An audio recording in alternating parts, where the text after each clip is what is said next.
Hail and welcome back to Arcade Spirits and New Challengers. I'm Major Mischief. Let's head back on in where we left off, shall we?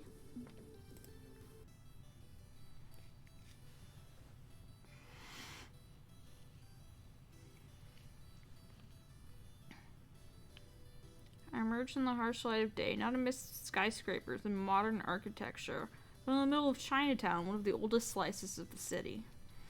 The decades mix and blend together here. Some buildings renovated, others not quite so much.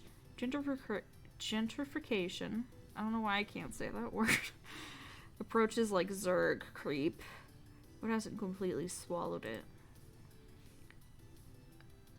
A 3-block jaunt from the underground, chosen music pumping through my wireless earbuds leads me to... Wait, it's a laundromat?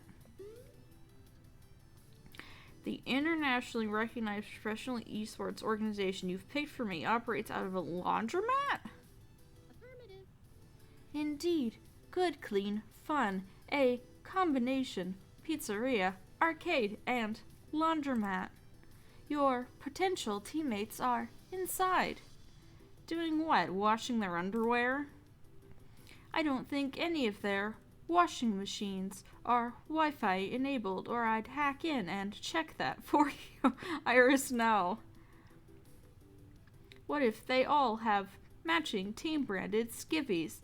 That is important to know so I can order you something. 1, it's called a rhetorical question, Iris. 2, ew. 3, really? Right, so my new professional team of internationally recognized master gamers hangs out at a combination laundromat pizzeria arcade. Iris, minor problem. I've never actually visited an arcade before. Like, ever. Never been to an arcade. What? But you play Fist of Discomfort, too, for a living. That's an arcade game, right? You compete in tournaments and surely you've been to an arcade at some point, right? They're super, mega, ultra popular in 20 bleep. Iris, there's also a computer version of FOD2. It's less popular, but it's cross-compatible, so that's the version I play. So if you want me to wax philosophical about Command & Conquer or Monkey Island, I can, but I don't know anything about arcade culture. Joysticks and buttons, right? And you play using pennies? Quarters. Right, quarters. I meant to say quarters. Iris sighs, realizing she's definitely got her work cut out for her with me.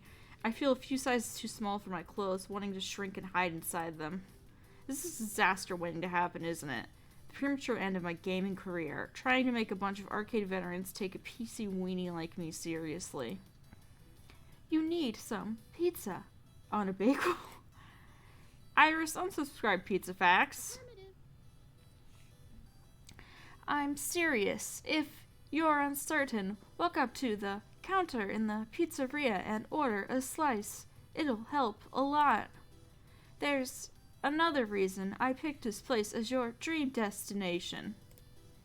What, because I was hungry? You'll see. Anyway, the choice is yours. You can directly approach your new teammates or settle in a bit first and get lunch. I'll leave you to it. People are more accepting than you suspect.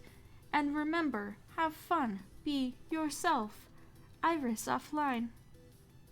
But the shrug, I gather my wits and step inside. Immediately, the smell of detergent and cheese wafts through the air as I enter the strange little laundromat. I don't know if that's a good combination. We'll see. Rows of washing machines surround me, each with clothes merrily tumbling away. At least I was expecting that, but the rest, well... In the back, I see 2 additional rooms. 1, the aforementioned pizzeria. 2, a compact little video arcade. The sizzle of cooking drifts my way from the former. Beeps and boop drift my way from the latter. Before I can really get my bearings, a young man busy staring at the floor as he walks into the place bumps into me, apparently unaware of his own surroundings. Hey! At first he just stands there, as if I'm some impassable barrier that he hasn't even noticed yet. Finally, he looks up in apology. Sorry. I'm fine. You okay? That's a rather loaded question. Sir, I'm not asking you for like, the answer to a philosophy problem. I simply wish to know if you're physically unharmed. I mean, yeah, I'm okay. Yeah, everything's fine. Sorry to bother you. Onward. And he turns, heading off towards the arcade, eager to move on from the awkward encounter. He has depression. I'm calling it now. I guess he's okay then? Okay. Huh.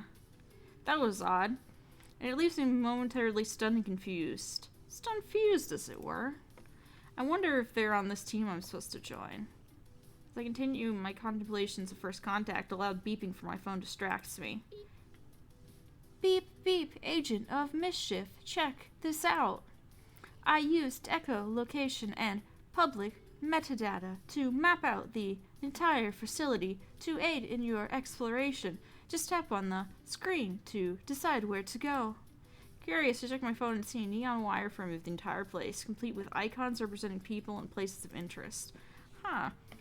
Okay, that's pretty handy. It'll really help me get my bearings of this place and the people who inhabit it. I'm tempted to do like 3 things at once. Do I head right into the arcade, maybe to follow the person I ran into? I would suggest I go get some food first. Whatever I do next, the decision is mine and mine alone. Hopefully the person I talk to first is going to be my inroad to joining this team. Who will it be? Let's see. Food. It's probably going to be... I believe in the demo... I think it's Ben and Matt who owned the one place, I believe. Food. Just chillaxing. Laundry machine. Light gun. Driving. Weird guy.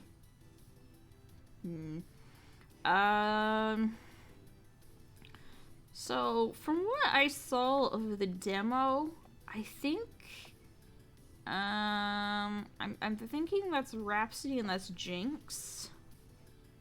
I think I would like to check one of them out first. But whomst?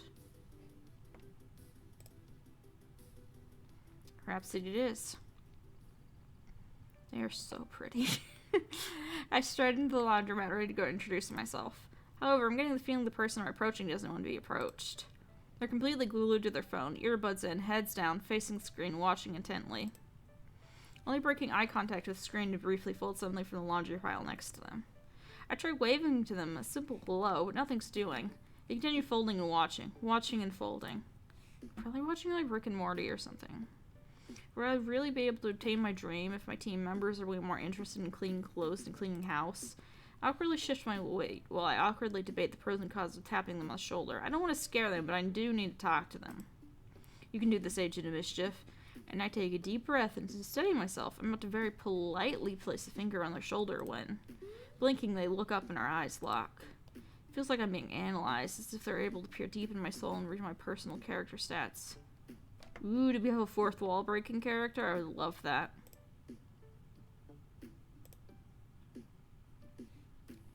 Oh, hello. I'm here about... Hold on a sec. I can't really hear you over the game. Which game? They remove their earbuds one at a time. The beginning 6 tournament? I'm streaming it on my phone. I can tell by the way you're looking at me, you have no idea what I'm talking about. Let me explain. I want to interrupt. I know what tournament they're talking about, but they keep on rolling, and I don't want to be rude, especially to a new potential teammate. Beginning is a West Coast tournament that happens every year at this time. Mostly they focus on the original FOD. However, this year they put in FOD 2. First major one we've seen. Since FOD 2 is only a few years old, players are still figuring out how to break the game, find cool combos, see what's OP. They haven't even settled on a good tier list yet. Just yesterday, I stumbled upon a glitch with Tomokaze that basically makes her unstoppable. I tried to recreate it in training mode, but I just couldn't. Now I'm really hoping to see someone pull it out during the tournament. I blink in response.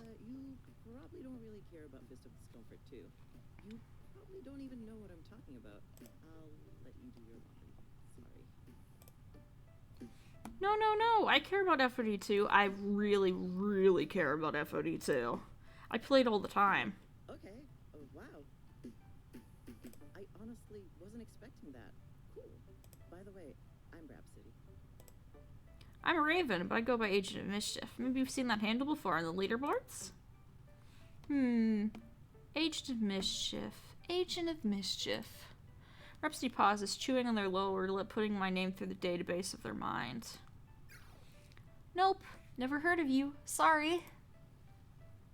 I might bust out the Angus McDonald voice for them, actually. They seem very nervous. Very pretty, but very nervous. No matter. Well, Agent of Mischief, since you aren't here to do laundry, why are you here? We don't get too many gamers here, other gamers here besides the occasional rando, and of course our little team. I told myself I'll fake it till I make it, so I approach this with at least looks like perfect confidence. If I act like I have my act together, maybe I could find acceptance. Actually, the reason I'm here is to join your team. Hoping to join your team with Pro Tour ambitions, one that can hopefully elevate me to the next level. I'm hoping your team will be the one. Rhapsody contemplates my request, looking me over and sizing me up. Honestly, I'm just thanking the gods of discomfort for leading me to Rhapsody. When Iris took me here, I admit I was a bit hesitant. Rhapsody knows their bleep. This is promising. Very promising. Also, they're very nice to look at. They accept me, I'm positive I'll be holding up the championship title in no time. They just have to say yes. Not that, like, everybody in this game isn't nice to look at, but I'm just like, hello. I have to admit, our team is very different from other teams. I'm not sure you're ready for us. That's not the yes I was looking for. This is it, isn't it? I've come so far and tried so hard, and in the end, it doesn't even matter. Rhapsody's gonna let me go before I've even started. Tell me again, Agent of Mischief, what can you bring to the team? What are your qualifications, specialties? What makes you different from the rest? A new flicker of hope enters my heart. I just need to prove my worth to Rhapsody and they'll let me join the team. My heart. I adore FOD2. I've got the passion to succeed. I may not be the best currently, but with the help of teammates, we can achieve anything. I just don't see that working out. That's all very power of friendship of you, but which I respect. You for sure need passion to play, but I meant like actual technical skills. Am I looking at someone who's just starting out, or a well-seasoned warrior? How much do you need to learn? Oh, definitely well-seasoned, spicy and savory and stuff. I'm the umami of 2 players. Ah, that's better. Well, I think I've seen everything I need. You're in. Really? Who am I to deny someone who wants to join? It's been a very long time since someone actually wanted to join Team Good Clean Fun. In fact, it'll be great to have someone who's as determined as you on the team. Someone with your focus is definitely what we need. I was excited, thrilled even to join a dedicated team. But now Rhapsody is giving me all the wrong vibes. Remember how I was saying our team is different? I wasn't being facetious. Team Good Clean Fun is just the name states, all about the fun. To say plainly, casuals. We're casuals. We lack the certain dedication to take it to the next level you seek. However, Rhapsody puts a finger on their lips, light bulb going off in their head. Maybe I can train you to achieve glory, and in turn inspire the rest of the crew. Could you be the key to unlock the passion and drive in GCF? Train? You want to train me? Rhapsody goes back to nonchalantly folding clothes while they speak. I've taught many people to play Fist of Discomfort, but I already know how to play. Yes, but the difference between them and you is their pro status. I've already had a few disciples climb that ladder to victory. Knowing the basics is a great start, but have you perfected your play? I know every hitbox. I know every combo. I know how to use the program code so you can destroy your enemy every time. To be frank, I know everything about FOD2. We found the right person to go to first. Goddamn. They know their shit, absolutely. Maybe I don't know everything about FOD2, but it's not like I'm going in cold. I've got years of experience. Do I really need training so badly? I do. I've never played. Oh. Still, always more I can learn. If they're willing to teach, I'm willing to be taught. And odds are I can teach them a few of my own tricks in exchange. Senpai, your Kohai is ready to teach me. Show respect to anyone I can take my talent and mold to perfection. I get down on all fours and prostrate myself. Okay, I wasn't meaning to go that intense about it. I was thinking more like a little salute. I'm ready to learn. Show me the destruction of fists unknown. Rhapsody picks me up from the ground, dusts off my shoulders. Simmer down there, Asian mischief. No need for such brash behavior. I haven't picked any options that made them like me. You'll need a calm and collected mind in the future to truly succeed. This is great. Having a training partner can help me get to the next level. And maybe we can inspire Team GCF to join us on this adventure too. We should play sometime, like now. How about right now? Oh, Rhapsody looks down, a strand of their hair hiding their face. I don't really play FOD2. What? I prefer to watch. To instruct. To cheer on my friends. And now I'm back to wallowing in doubt. I've met one person who seems to understand FOD2 on the same wavelength as myself, and they don't even play? Perhaps I should clarify a little. Yes, do that. When FOD2 launched, I was recruited on a professional team. The team played to win. The team that Skywalker 69 joined? It wasn't at all what I expected. I wanted a team, a group of friends. Instead, I got a super aggro team. Always trying to prove themselves with a better-than-the-rest attitude. It was gross. I was ostracized because I wasn't competitive enough. They all pushed each other real hard, too hard. I refused to join in their unhealthy behaviors, and so they kicked me out. In the end, I wasn't good enough. Sure, they win almost all the time, so I guess they've got that going for them. But they're all a bunch of no-good, hyper-aggressive people who end up toxifying our community. The scene would be better off without them. Sounds like Skywalker 69 joined the perfect team. They'll fit right in. After they tossed me out of the team house, I just don't have the heart to dive back in professionally. But that doesn't mean I'm not a part of Team Good, Clean Fun. I'm here to stay. I believe in you.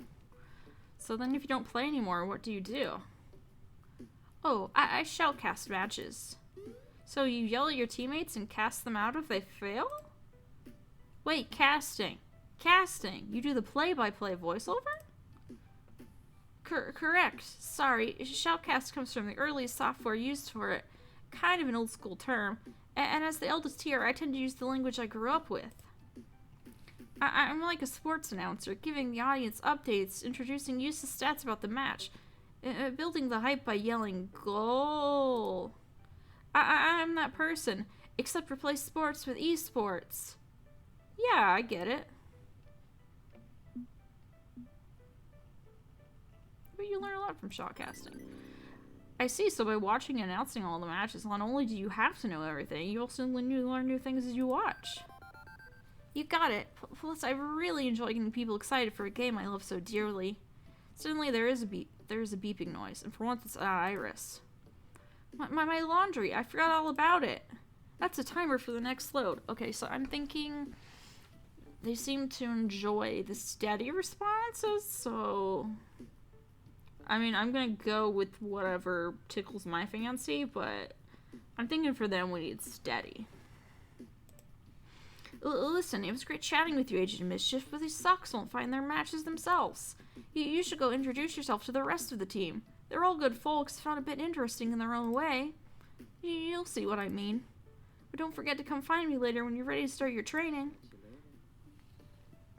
Rhapsody smiles, waves me off, and returns their focus back to their laundry. A shoutcaster, eh? All the announcers I've watched always had full E-tank and 110% non-stop power, but Rhapsody's so chill. Too chill to fit the profile. They didn't even raise their voice once. However, they do know a ton about FOD2, which is advantageous for their profession. And how could I forget? They want to teach me.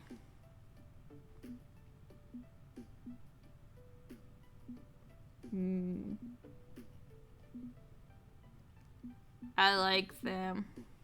I want to smooch them. We'll get to know them better first. Don't mind being kept late after class for private lessons with Professor Rhapsody. They can teach me a thing or two, not just about FOD too. Their professional attire really adds to the fantasy too. Maybe I should invest in school uniform. Why'd they have to do it in such an icky way? That's kind of icky for me. I shake the dirty thoughts from my mind for now. Focus, Agent of Mischief, focus. But I'd love to spend more time with Rhapsody in general. Okay, who do I want to talk to next? I want to see Jinx. Upon setting foot in the small arcade for the first time, well... Okay, so I've never been to an arcade before, not even for a birthday party. But I've been on the internet, I know things, and usually they're at least bigger than this. Shouldn't I be drowned by the beeps and boops? Why aren't there children running recklessly down the aisle of games? Where's the smell of stale air and rusty tokens?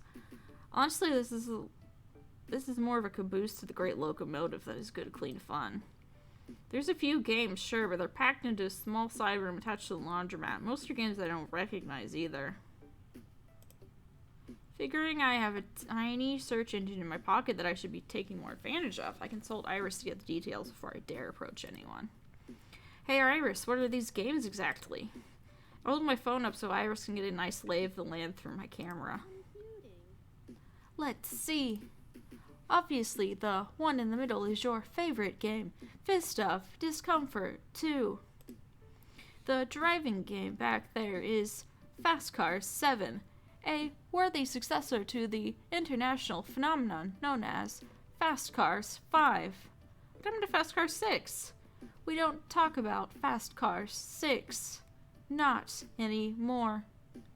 No, really, all of its data has been purged from the internet. I'm sorry. And moving on, the light gun shooting game is Metalgeddon 4 Rise of Steel, affectionately known as MG4 by its fans, since the full title's a mouthful. The game with the marquee that just reads arcade isn't actually a game. Actually, it's a multicade. A what? A few dozen older games jammed into a single cabinet.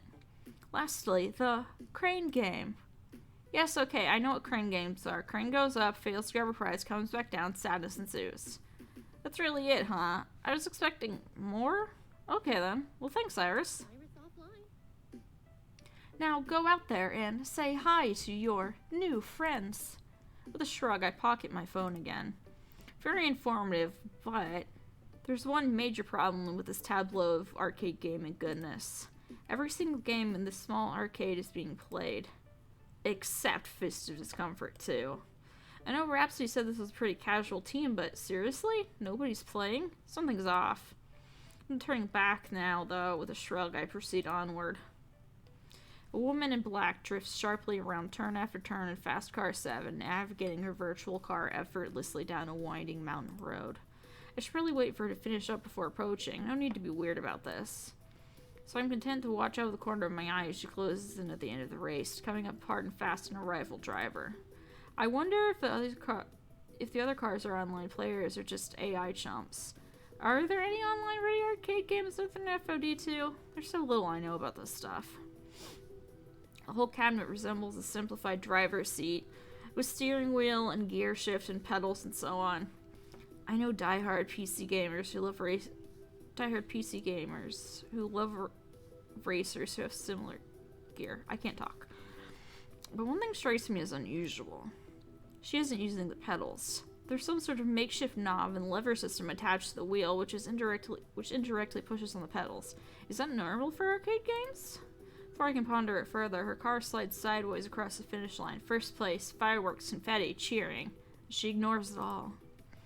With her game complete, I approach while she climbs out of the seat. Fetches her walking cane, leaning heavily on it, as she pulls herself up standing with great effort. Her metal knee brace creaks as she does so. Instinctively, I want to step up and offer to help her, but she's on her feet before I can do so. She turns to face me, shifting the disability assist walking cane from hand to hand as she shifts her weight. You want next? Been standing there a while. Don't say something wrong, don't say something wrong, don't say something wrong, don't say something wrong.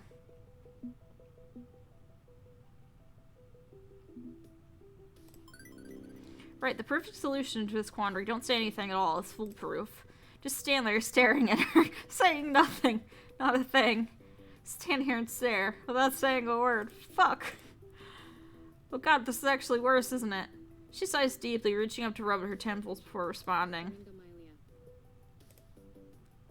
Syringa, what's it now? Cysts in the spinal cord. Results in weakness or partial paralysis of the extremities. Varies from person to person. Weak legs and arms in my case. Joint pain. Some good days, some bad days. Used to carry an explanation on an index card. Had a stack of them. Would hand one out to anyone who hassled me. Then walk away. I'm sorry that it was I who hassled you today. But figured that was too catty of me. Stop doing it. Better to just talk it out in the open than be dismissive. You good with talking it out in the open, like adults? Or want to take another run at inserting foot into mouth? Yes. Yes, I'm good with talking, thank you. Good, good. Call me Jinx. One word, 4 letters. Nice and simple. And you are? Agent of Mischief, pleased to meet you, despite my fumble. Takes more than one fumble to turn me away. Always willing to give benefit of the doubt. Don't worry about it. I like her hair. I wish every once in a while, I go back to bangs. One of these days, I'll do the Widow's Peak bangs. If I ever let it get to that again, I do not know. Brings you to this little arcade.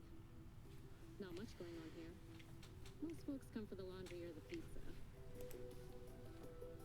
So, I talked with Rhapsody about joining your team, and now I'm going around asking for everyone's buy-in.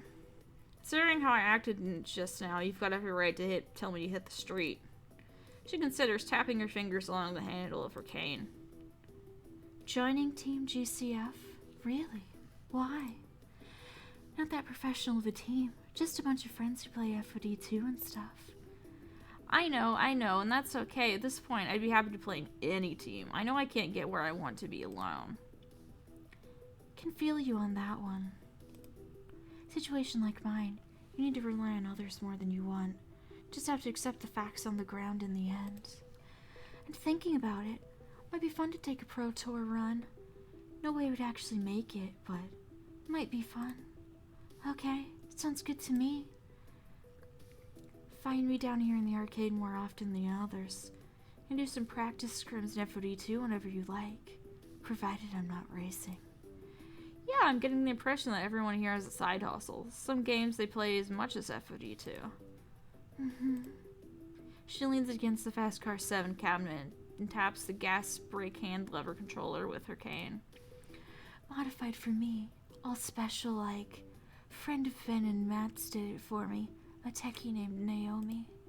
Can't work the pedals, no. But my arms still have some play. And hand controls take care of everything. A little harder, but I like the challenge. Not just a Fast Car 7, though. Secretly, tweak this cab to run all sorts of racing games. Probably copyright violation, but so what? Like to mix up what I drive. Gets boring otherwise.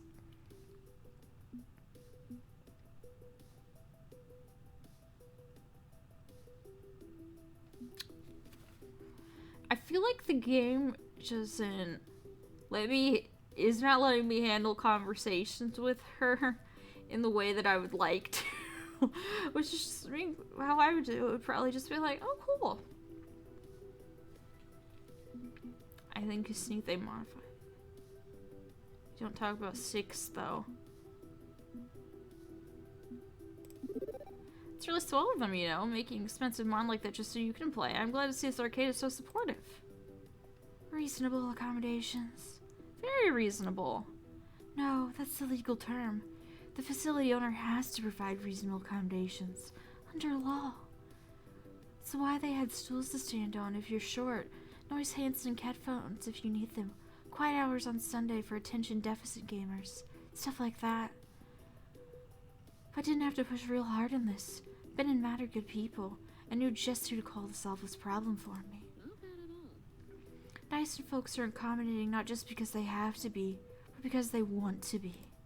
She pauses, considering me for a quiet moment. What's your story anyway?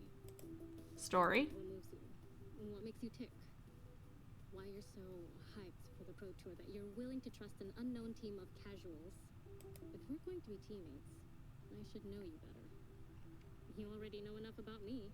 Only fair I get to learn more about you. Figure out who I'm dealing with. Sets expectations rather than making assumptions. Makes sense, yeah? She also seems very cool. I'm gonna say, based on the demo from little I've seen, that was probably gonna be Rhapsody or Jinx, so I'm gonna romance. We shall see.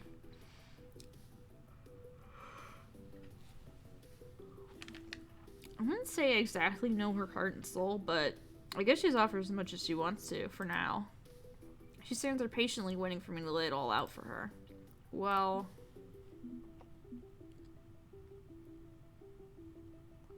I've been a hardcore gamer all my life. Going for the pro tour is a natural evolution of that. I can't say I'm a pro, but I'm as close as a pro as you can get while staying amateur. My day job sucks, my life sucks, so I love games. The way I see it, going for the gold, the ultimate gold, is just the next step on expressing that love. And I get that this team is exactly as diehard as me. Still, I think there could be something here, and I'm willing to try. She nods along, taking it all in. It seems she's the sort who likes to take plenty of time to listen, understand, and form a response before speaking. So I feel like she responds pretty well to bold, gutsy, I forget what it's called. Makes sense, yeah. Sounds good here. Can't even think of how to cross the finish line until you start a car. I'll promise you much out of this experience. I promise we can be friends even. But if you're willing to try, I'm willing to try. Jinx shuffles from foot to foot, clearly a bit tired from standing around. Okay, tiring out now. Think we'll go take 5. Good luck with the others. Try to keep your foot out of your mouth. You'll do fine.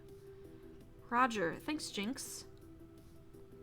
That was awkward. Well, awkward at first. Thankfully, I didn't nuke myself from orbit on that one, and things smoothed out considerably afterward. In fact...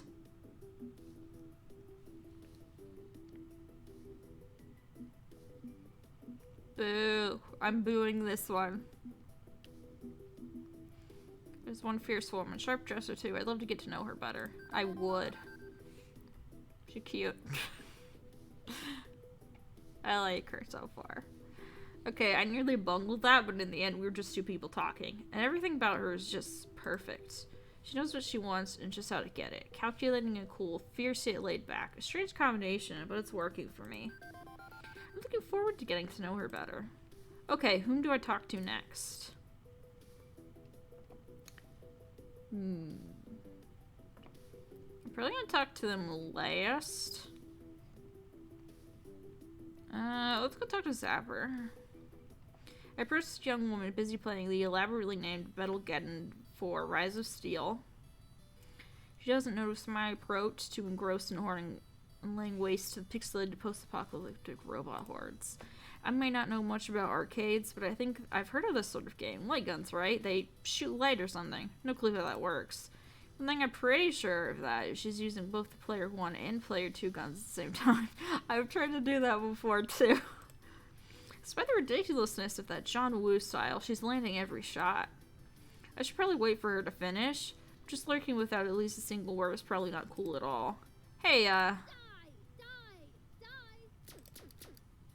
And then she's just tapping her foot and patiently waiting for the boss robot to do something other than stand around posing. I hate this RNG boss fight. Either send drones in a predictable pattern, or don't bother sending them at all. So in my mind, she's very southern. So that's how I'm gonna do the voice. Can you believe this shit? It's 20 and game designers are still relying on quarter-munching RNG in their games. It's like, they don't give a crap about consistent pacing and excitement. It's totally okay for like 7 drones to hit at once and then nothing for 15 seconds, huh? Boring. But honestly, I feel worse for the speedrunners. I've got a cousin who's got the world record time on MG3, but it took hundreds of tries to get a perfect cycle. Finally, more drones. About time. Well, I just stare on in silent confusion. Finally, after laying waste to the metal minions and the Metal Lord, she spares me a glance over her shoulder. Who are you?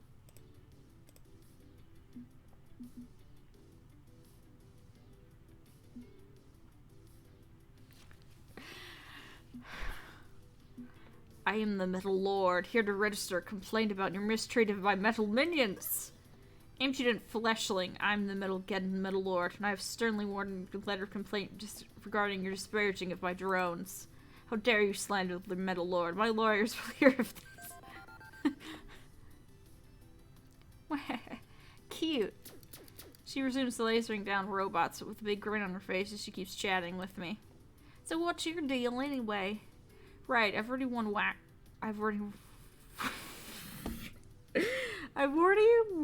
Rhapsody's favor. If I can keep that ball rolling, I can make this official. Here we go. Best foot forward. Make the best possible impression. I talked with Rhapsody about maybe joining your FOD2 team, and... Sure, okay. Sounds fun. You're in. What? Seriously? She finishes up her game, holstering the player wanted 2 light guns before turning to face me properly. Seriously?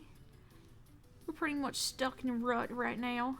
Not chasing down FOD2 glory like we ought, in my opinion. Maybe having someone else on the team willing to take things head on would be the swift kick in the ass Team GCF needs. She also gives me a good look over head to toe and nods in smirking approval.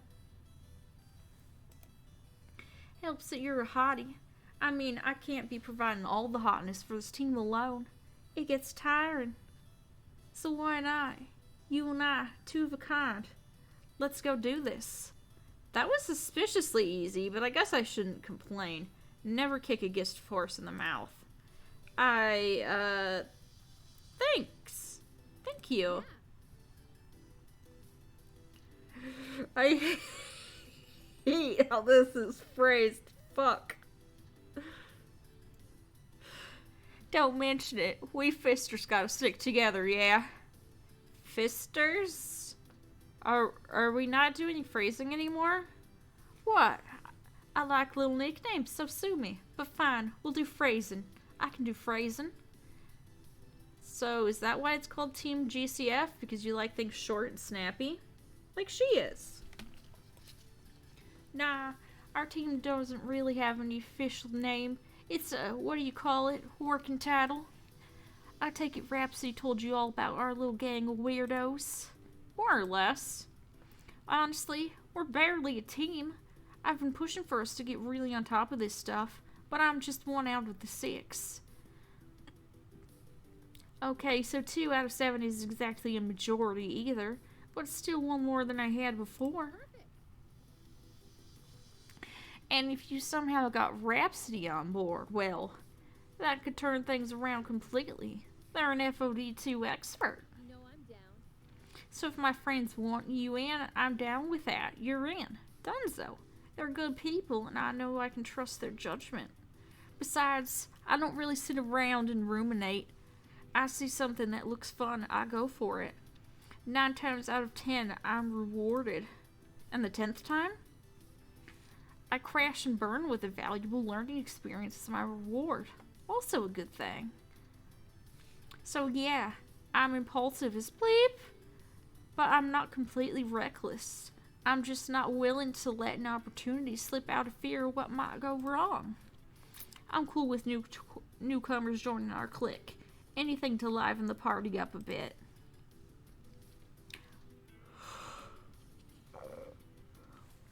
And she pauses, as if trying really hard to remember something she forgot. Ooh, right. I forgot to tell you my name. She's just ready and willing to sign me on as her partner in crime, but totally forgot basic introductions. Name's Zapper, as in the great-granddaddy of all light guns. As in zappa kapow! You know. I don't in fact know exactly what she's referencing. PC games have never had plastic gun controllers. And I'm Agent of Mischief. Which I told you before, actually. Pleased to meet you. You seem kind of fun. Also, as noted, a hottie. I mean, you and I could hit the streets and run this whole town if we wanted to. She declines to specify if we'd be a hottie tag team or a mixed doubles affair in this particular scenario. You want to go a few rounds against the Metal Lord? I can give you some tips. Tip number 1, trigger discipline. And don't look down the barrel. That's tip 2. Tip 3 is hand sanitizer. Because kitties love this game and they got gross hands. Before she goes too deep into her list, I decided to clarify a point. Can't say I've ever played one of these games before, but I've played plenty of other first-person shooters on my PC. Basically the same thing, right? No. Not really, no. Like gummed romps are on rails. They sweep you through a scene like a Hollywood camera director. Way more exciting. And instead of nudging a mouse less than 2 centimeters and clicking, you gotta aim and fire a physical gun. If your aim sucks, you suck. Alright, I'll grant you that having no control over your movement means that it's less tactical and strategic. But bleep, tactical strategy stuff. I prefer an adrenaline rushing. Wait, you mean you've never played a light gun game? You're just a PC gamer? Crap, my arcade noobiness is leaking through. Curse my computer-based gaming heritage. I expected her to mock me endlessly for being a know-nothing doofus, but... Oh man, I haven't talked to a newbie in ages. This'll be great. Half the fun of being an arcade gamer is sharing what you love with newbies. Most people I talk to are veterans. They're not easily impressed. So, you won't rake me over the coals for being a noob? You kidding? There's nothing better than a warm, supple arcade version. Yeah, that one was a step too far. Whatevs, walk it back, begin again. My point is, I think you'll have a blast learning all this stuff, and I'd be happy to be your guide. I have one question for you, and this is absolutely, utterly important, so consider your words carefully. Whew boy, my anxiety spikes briefly as I nod for her to continue. Can you be awesome? Awesome? In what way? In every way. I don't give a fuck about win-loss rating. What I care about is being awesome. I need someone who can be just as awesome as I am, ready to pull the risk-taking, high-flying, stylish moves, both in-game and in real life. You think you can get on my level?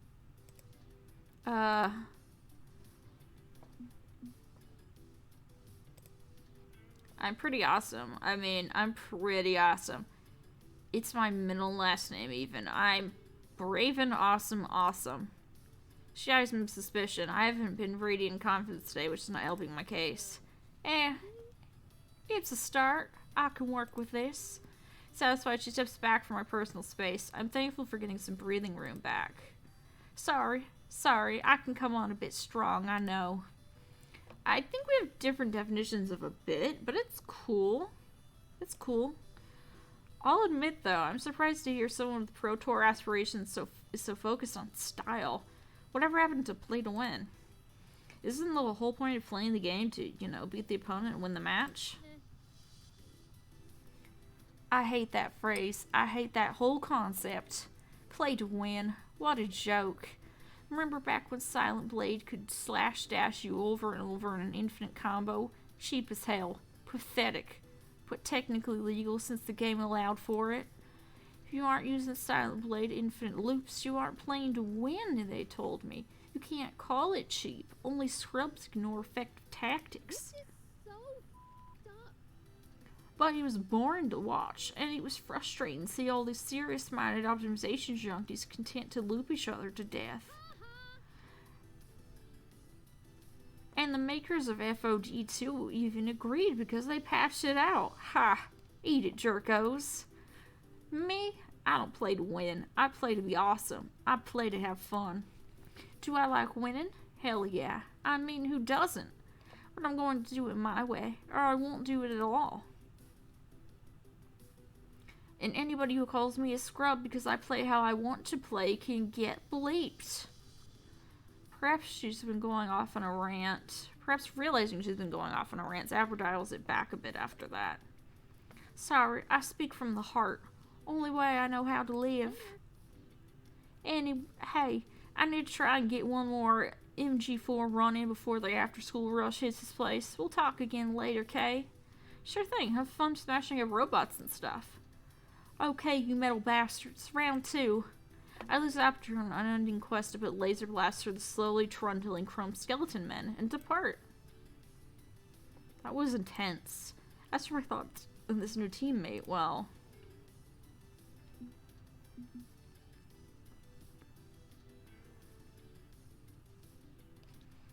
she's cute, but she is a little intense for me. I'm just gonna say I would like to be her friend. Dense but fun, hanging around her would be a blast, no doubt about it. She's eager for the Pro Tour, which helps. Life comes at you fast, and Sapper seems ready to tackle it head on. I like that. She's also deeply interested in the Pro Tour, which helps considering that's my dream. I can see us hanging out more, definitely. Blunt basic flirting may not be my speed, though. Okay, whom do I talk to next? Let's see.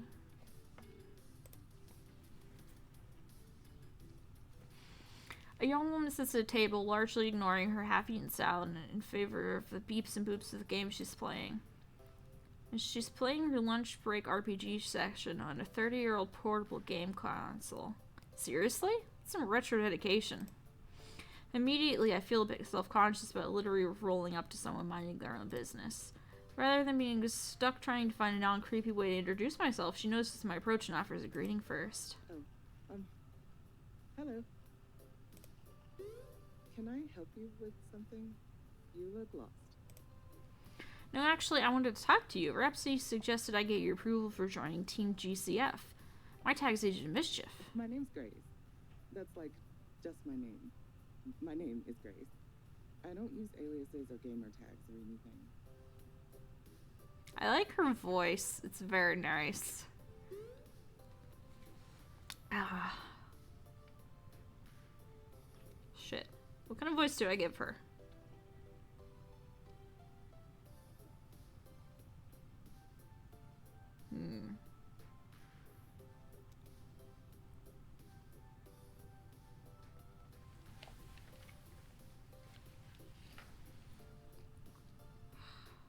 What are voices I can do? I'm blanking right now. Fuck. Just like Jinx, I knew she was. I knew I was probably gonna give her more the sultry voice. Perhaps I wanted to hear a little bit better. I'm trying to remember what my impression of Grace was in the demo.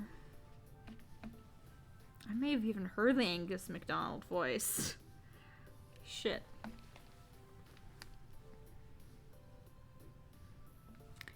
And you want to join us? Really? No, that's too mean. And you want to join us? Really? We're not actually much of a team, more of a social club or something. This is a circle of friends who all happen to play FOD too. I know, I'm aiming for the Pro Tour myself, so it's a weird fit, but what can I say? This is where I'm supposed to be, apparently. Supposed to be? Is there a prophecy or something? If you count an adorable little lap named Iris as a soothsayer, sure, we can call it a prophecy. Iris sent you here? Oh. Well, okay, that changes everything. Hello, Iris. Oh, I recognize her voice now. Sorry, I'm freshly installed, so I'm still cross-linking my databases, but that's my mom. Hi, Mom.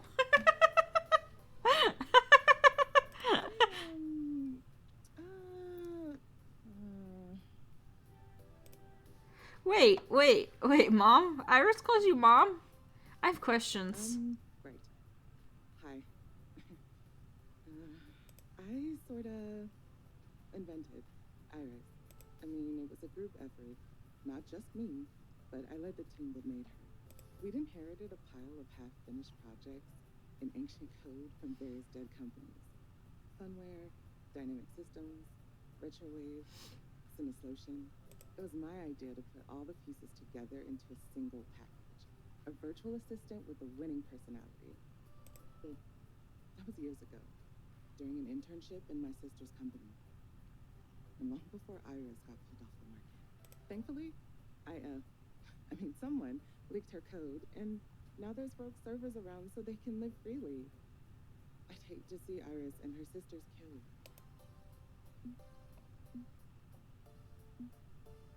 So someone leaked the code, eh? Really? Someone leaked her code? Just someone? She shuffles nervously in her seat at the implied accusation.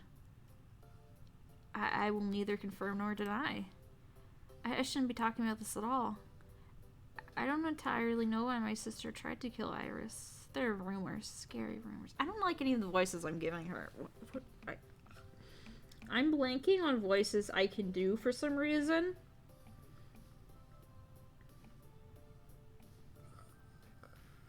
It would be weird to make her Russian.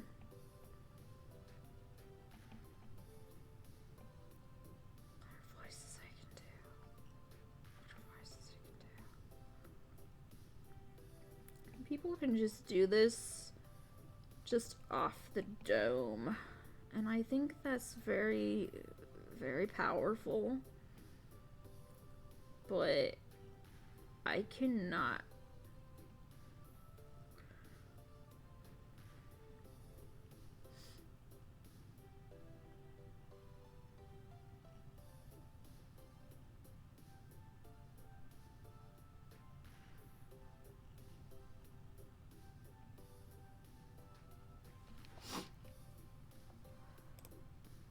I'm not involved. I have new projects now. I've moved on. Even if I'm proud of my work with Iris, I have to move on. If the wrong people pay attention to me. Look, can we please change the subject, please? Damn, I was just trying to tease her, not open a can of worms. A change the subject was smart right now. You're here to play games, right? I like games. Always have. They've been my passion long before I got interested in AI research. Grace shows me the great plastic chunk of retro gaming hardware laying on her table next to her lunch. This is actually the very first game console I ever owned as a kid. Bought it used with my allowance. After I got bored of the limited games it could play, I upgraded it myself, replaced the screen with a color LCD, changed the guts for a miniature PC and motherboard. All on my own dime. Well, on the dimes my family were willing to give me anyway. They sell video games as a waste of time. Really? I thought games were a big business. Always have been, always will be. But not quite as important to society as whatever random mishmash of tech my siblings cook up. But I love games.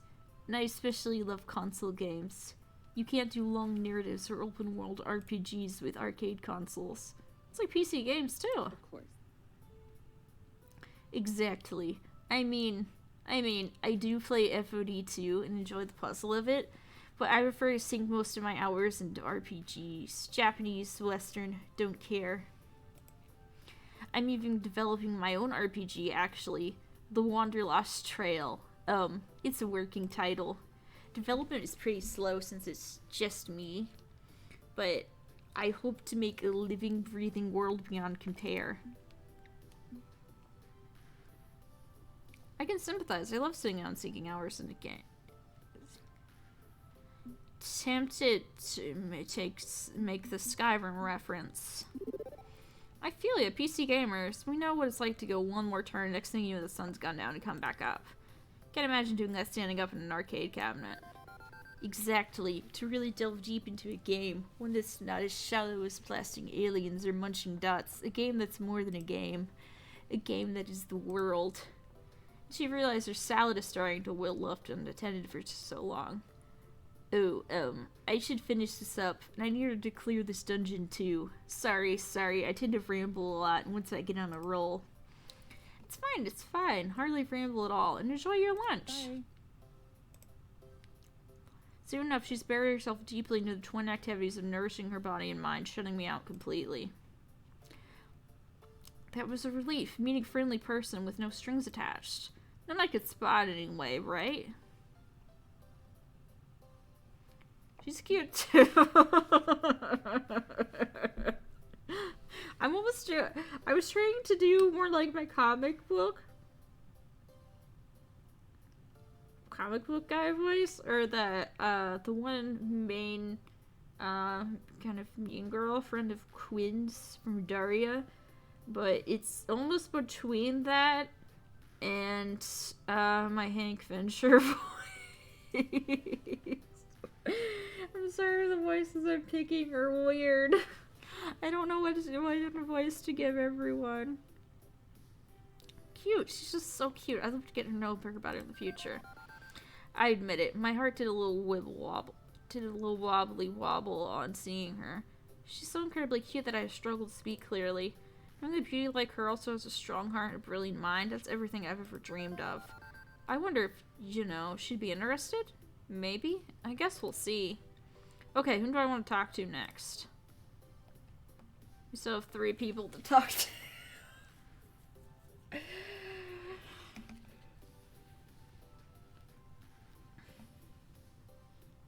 Okay.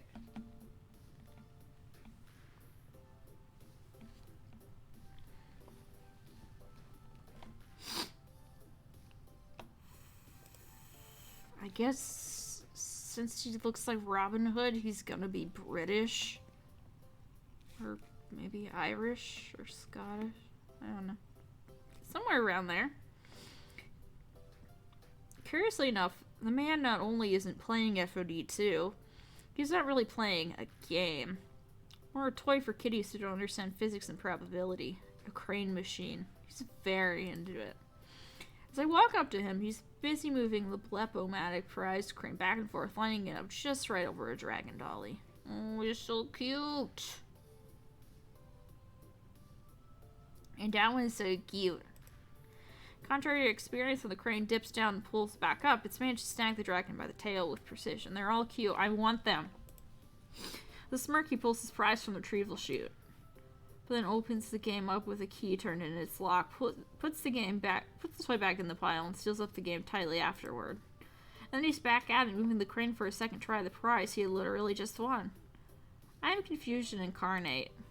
Fortunately, he seems to notice me staring at him in utter bewilderment, and isn't offended in the slightest. Catch and release, yes? What? It's good to stay in practice. Keep the skills sharp. But no need to deprive a young one of a toy they might enjoy in the process. So the owners gave me the key to the machine, allowing me to put my catches back in there. It's only fair. Suppose I could just pick the lock. But I felt it best to get the approval of the local lords before pretending to pilfer their hoard. I am filled with questions. Ask me no questions, and I'll tell you no lies. But in this case, ask away. I'm game to play if you are. Let's start with names. What's yours? Call me Locksley. More of a nom de guerre than a name. But Sir Robin of Locksley befits me more than any other title. How may I be of assistance on this fine day? So, my name is Agent of Mischief, and Rhapsody said I could join your FOD2 team? I already know you're not exactly a ladder grinding championship team, but, I mean, I'm here, so I'm willing to give it a go. Oh, I see. Very well. If Rhapsody accepts you, then I can accept you as well, Agent of Mischief. Welcome, welcome. By your side I shall stand against any foe what should challenge thee. You've mine word on that, at risk of overdoing the king's English. Although from your phrasing, it seems to be not what you were expecting. Not really, no. I asked my new Iris app to find me a team interested in a pro tour for me to sign the dotted line with. Instead, she sent me to a laundromat. It brightens him so brightly he could outshine the sun. Ah, Lady Iris, good day to you, good day. I'm familiar with your sisters. One assists me in my daily endeavors.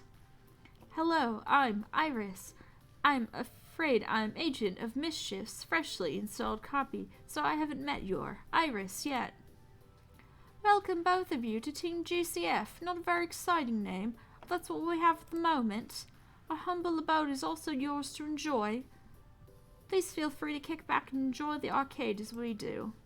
Locksley winks at me before going back to his beloved crane game. He slips a token in and outstretches his hand to me. Now then, would you like a crane game prize? I've not completed my practice for the day. I'd be happy to retrieve one in your honor. A cheap Malaysian knockoff Beanie Baby as a token of honor? I want one, they're cute! I suppose in this particular case, the sentiment is a fair portion of the honor rather than the stuffed toy itself. Aside from FOD2, I specialize in prize games, you see. Alley rollers, crane games, light stackers, things of that nature. And when skill alone is not enough, when the games are rigged in favor of greedy arcade owners, well, I always carry a few tools of the trade, as it were, to tilt the odds towards justice. Justice prevails. I'm proud to say I've been banned from no fewer than 8 arcades in this city alone. Yeah, sticking to those bastards to rip off kids with cheapo prizes and rigged games. Sticking to the man by pulling off daring heists on prize games? Yeah, fight the power. Overthrow the system. Arcade anarchy now. Indeed, I fully admit to being something of an arcade anarchist. This industry has far too many unscrupulous forces guiding it, which must be kept in check by all means. I find honor can be found even in doing dishonorable deeds under the right circumstances. I always manage to slip away with an armload of plush goods, even from arcades which seek my capture. Not that I keep the prizes for myself, of course. The spoils in my raids are always donated to various shelters and children's charities. That's some good karma right there. Indeed, but there's more to it than to turn frowns upside down. Luxley ponders how to use this phrase, what wording he wants to use. A matter of fair play. Prize games run contrary to the concept of fair play. They are invariably tilted against the player and mask the unfairness behind glitz and glamour. I am a firm believer in fairness and justice. Too much in this world hinges on injustice. Injustice, to keep the wheels greased and turning. But I suppose you're not here for my rants about the ills of society. You're here to win. No. It's fine, you're clearly passionate about this.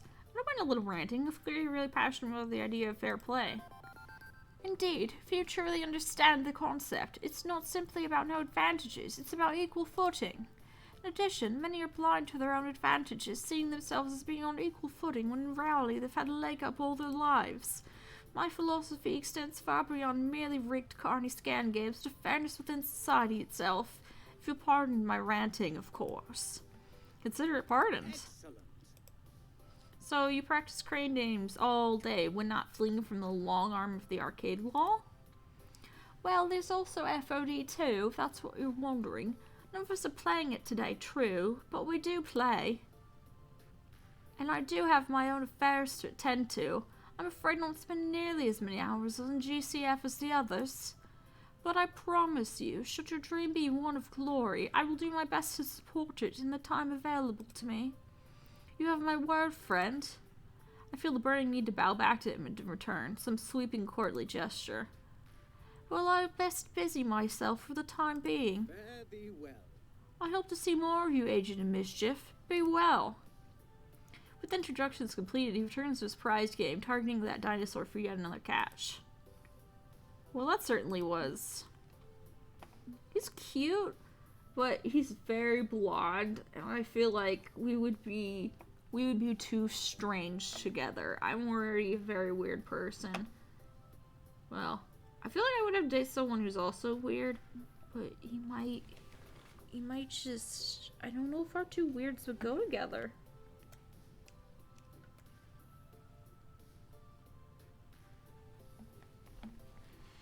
Interesting. He's eccentric for sure, but his heart seems to be in the right place, and that counts for a lot.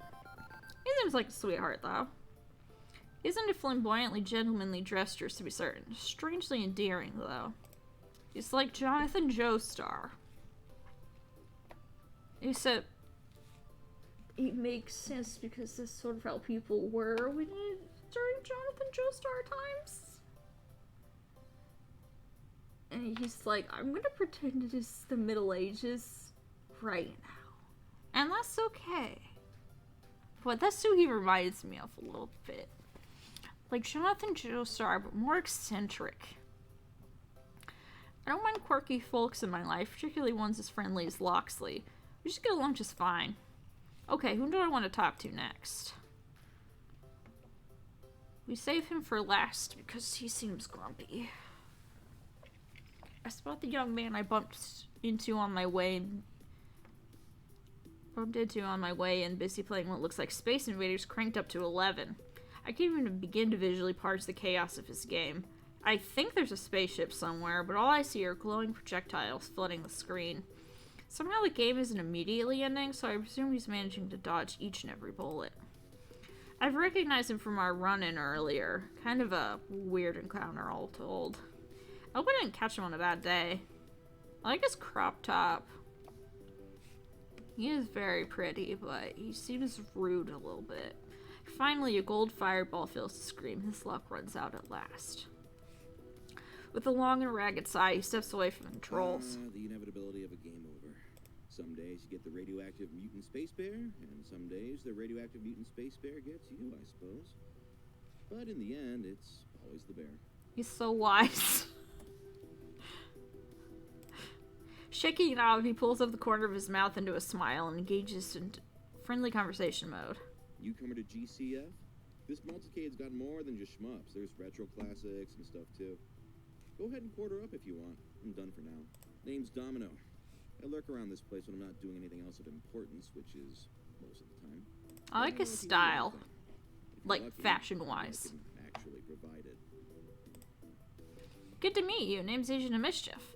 I'm going around making introductions. I'm joining Team GCF. Rhapsody said I should come by and say howdy. How exactly does one join an organization that barely exists? I've never heard of someone walking up and saying hi. Can I join your circle of friends? Even if it'd be nice if people actually did that. This world could use more kindness as a whole. I get that this is a pretty casual team, and I'm hoping to make a run for the Pro Tour. Not a great match, but that's okay.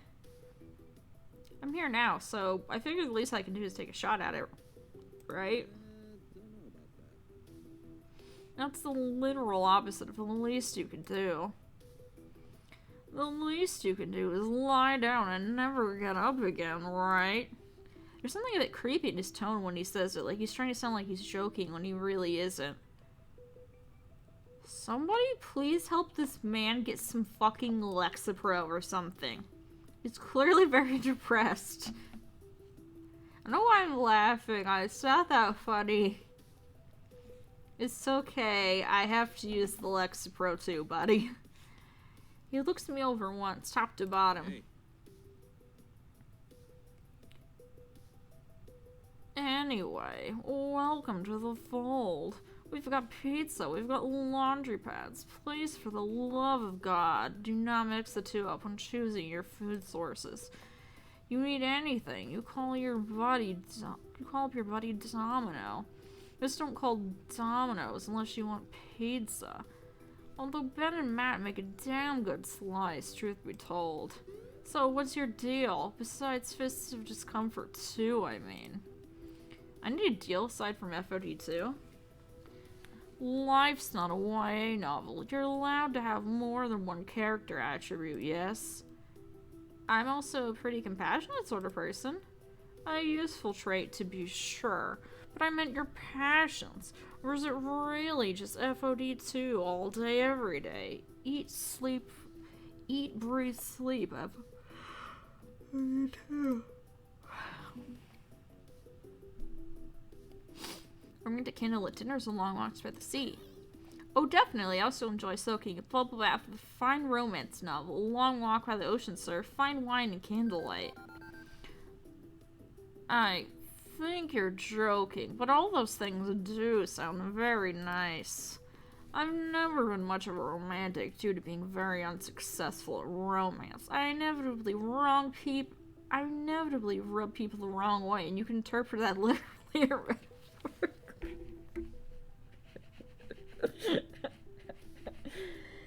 Fuck.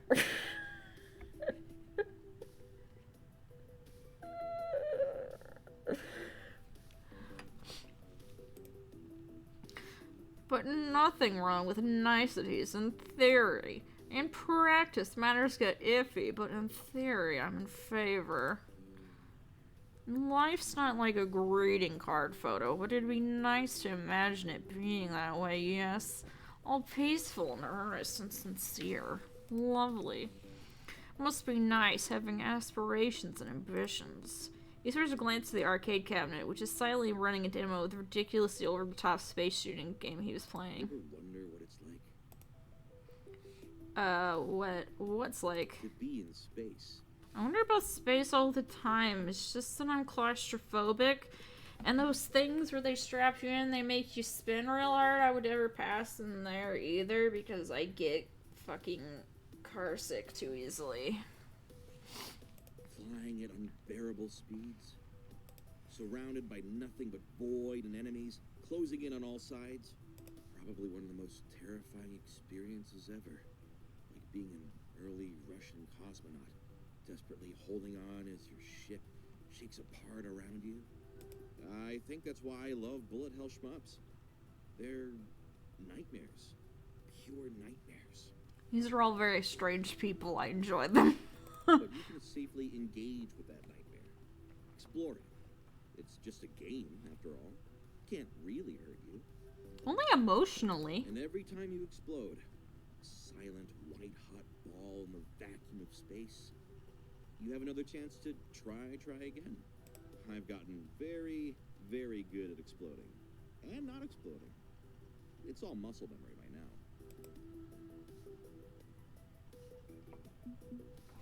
Is everything okay? Your game seems anxiety-inducing. I can't think of a subtle way of saying this, especially by someone who literally just met him moments ago, but... Domino? Everything okay? What? Yes, everything's fine. Why? You seem a bit fixated on this virtual annihilation scenario. This game genre in general would spike anyone's anxiety, so...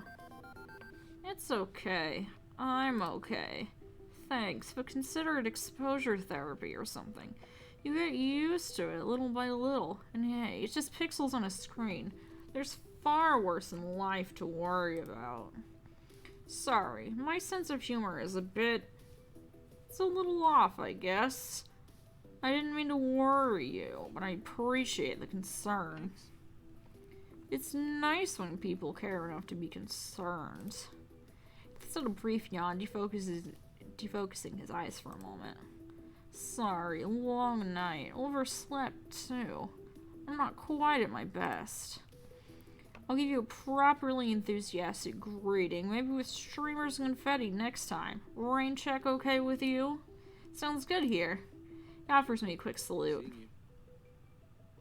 Welcome to our glorious mess. Until next time. He steps away from the arcade machine to head out to the laundromat, maybe lie down a bit. Can't imagine the tumble dryers being conducive to rest, though.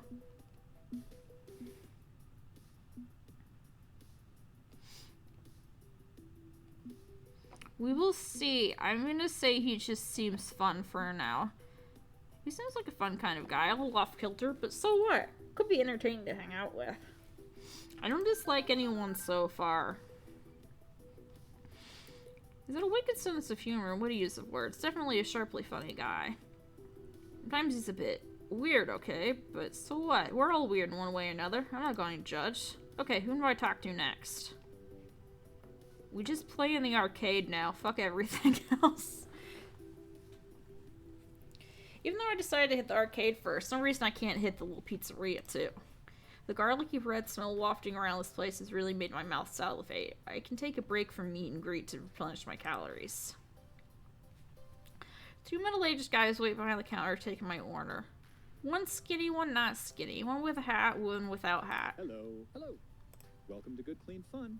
Good food, clean clothes, fun times. Can we interest you in a slice of today's house special? Or some quarters for the washing and or arcade machines? Let's see. If I could interject for a moment, I feel the need to point out that when you have pizza on a bagel... Unsubscribe Pizza Facts. Okay, I want... Oh, bonus points. I mean, I probably have these options. I feel like with Rhapsody, we need the steady options. So I'm going with this. Can't be the classic. Nothing powers a late night gaming rampage quite like a cardboard box full of carbs. All of your standard issue pepperoni and cheese, please. Right up. One of the boxes up, an extra thick slice of gloriously greasy za sliding across the counter. I wave my phone over the register to pay for it.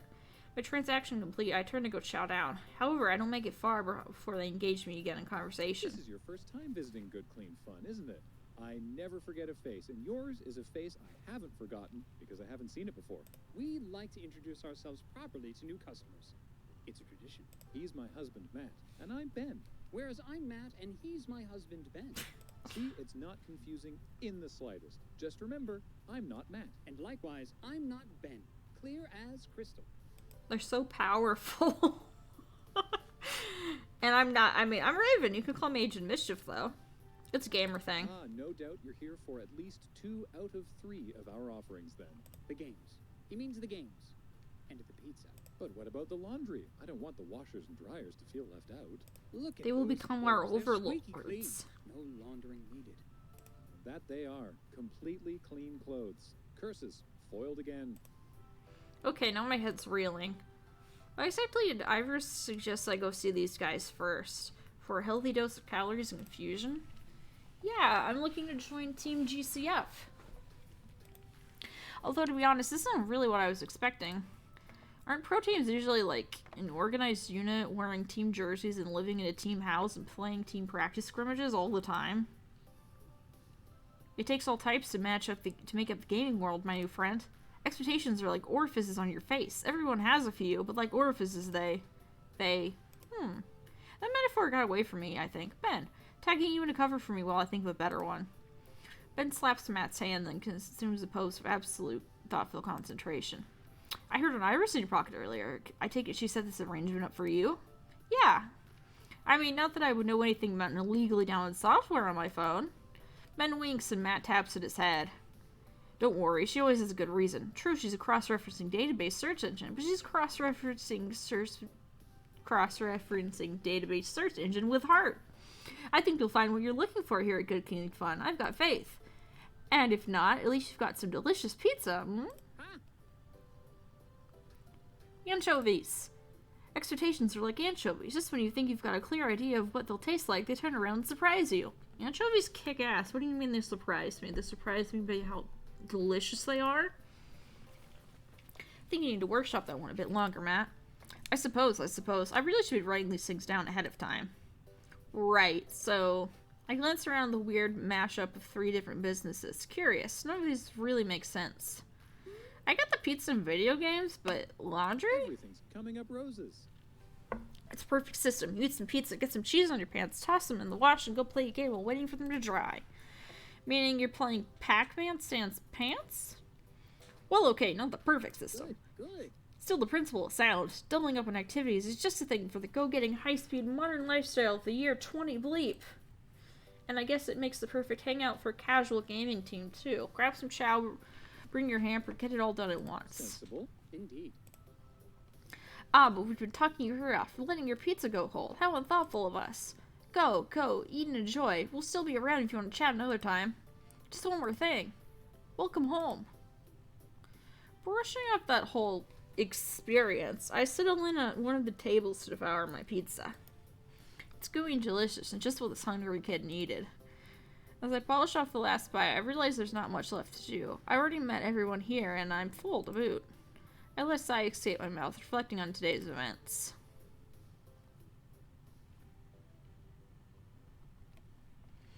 Spending so long indoors, soaking in the smells of detergent, pepperoni, and brass tokens has been draining, so I decided to step out and get some fresh air. Fresh air and a moment of reflection. I'm a bit confused. The team's barely a team. It's a ragtag bunch of individual friends without any cohesive direction. I left the apartment this morning hoping to live out my dream of being an FOD2 champion, but that's not a dream they all share with me, right? So, why exactly did Iris lead me here? I think I'm owed some answers by this point. Iris, got a moment?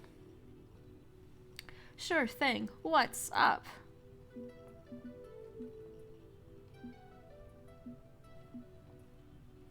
They'll be great friends, but I still need a team.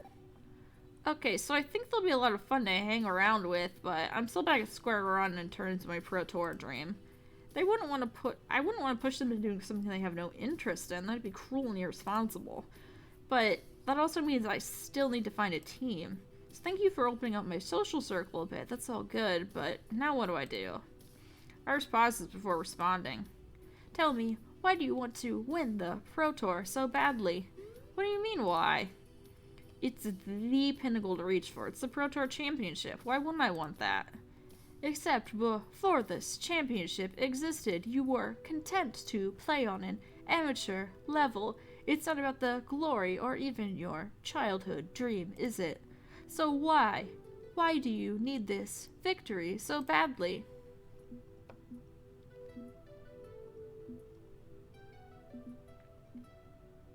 Rabbi wants to be the very best. That's just who I am, Iris. I kick ass, therefore I am. I'm confident I can plow through the competition all the way to the top. I mean, why not? It sounds like it'd be a blast. It's not about wanting to win a game. It's about why you want to win. The truth behind the team. The dream. And I'm sorry to say, I calculated your truth from your own words posted to social media. Just so you realize I'm not making this up, let me quote some of these back at you. The words are in her voice, but I'm definitely the one who wrote them as she echoes these short messages back to me.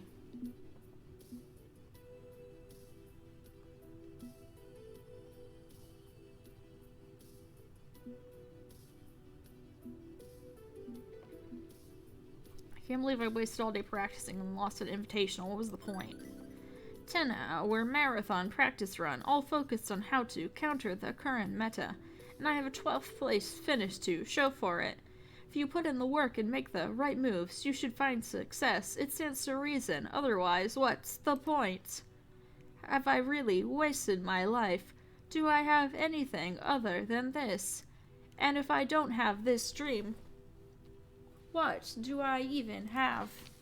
I tried to compose myself, to speak rationally into my defense.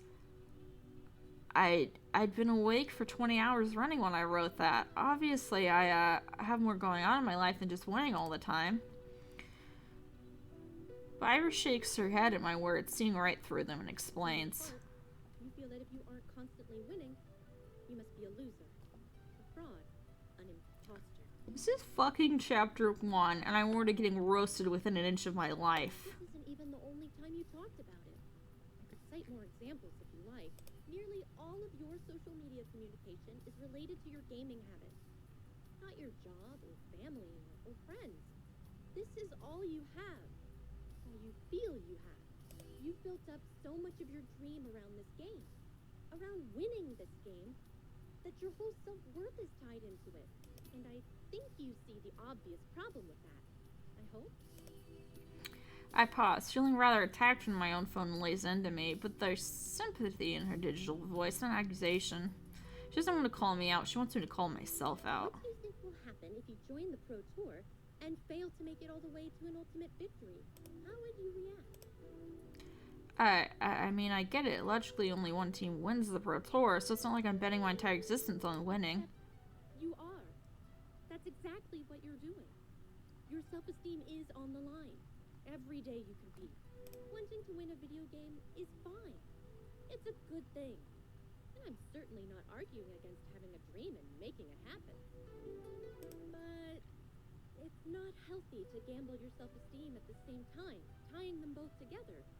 Do you dream of winning? Or are you just terrified of losing and feeling pain? I'm gonna rip you a new one right now. I could sense that when I analyzed you. I may be code instead of flesh and blood, but I'm an empathy engine at heart.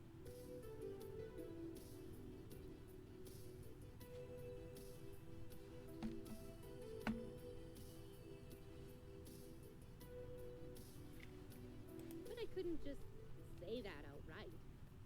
You wouldn't have believed me. So I had to lead you here.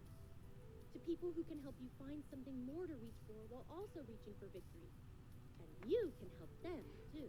The goal of any Irish should be to help as many people as possible. She smiles up at me, hopeful that I'll understand her words. For example, Jinx has had to overcome adversity for years, never giving up in the face of a challenge, a lot like you, but her victory is in finding her way through life. She's an insightful one. I'm sure if you two sat down and talked, she could help you with your dream. Now, that said, if all you want to be is Agent of Mischief, Destroyer of Scrubs, I'm not going to force you down this path. The legend of Agent of Mischief will be yours to do with as you please. Uninstall me and I'll bother you no further. You have free will. But you're also Raven Andromeda, who's desperate to fill the hole in their heart with victories. Please consider staying with Team GCF for your own sake, and I'll help you any way I can on this path. I'll turn myself off now, give you time to think. If we never speak again, no, I won't take it personally. Thank you. Out of respect to Iris, I decided to take the question seriously. All day long, I've been focused on it, savoring it, wanting this team situation to work out so I could get more of it. Winning. Every story I've ever read tells you to chase your dreams no matter what. That's a noble thing to do, right? And this was my dream. As far back as I can remember, my wildest dreams were always ones of victory. Sure, I have a job, I pay my taxes, I have friends, usually online. I had enough time to visit my extended family almost every holiday season. But none of that moves me. It really gets me out of bed and moves me. No, my dream moves me, and that dream was to keep on being a winner forever. And isn't that enough? Isn't it a good thing to be the very best, like no one ever was? Who am I? Who do I really want to be? Fuck.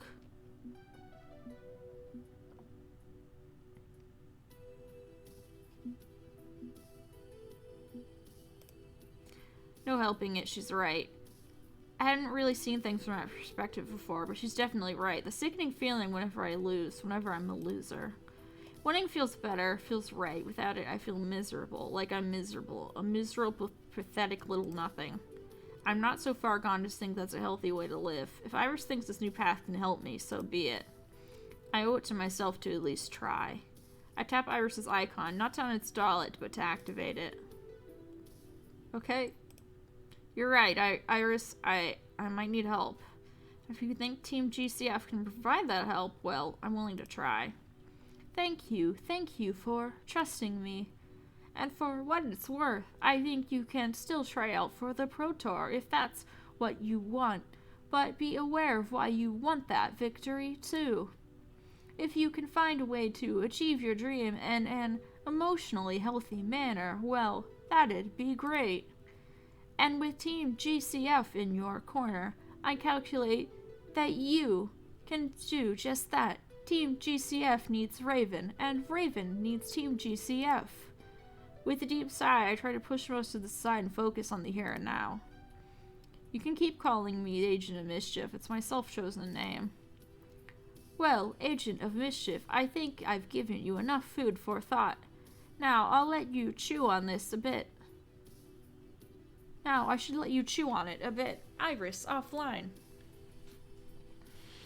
I'm still not totally sure what to make of this. If my dream is one of victory, but victory is unhealthy, well, what do I do? What now?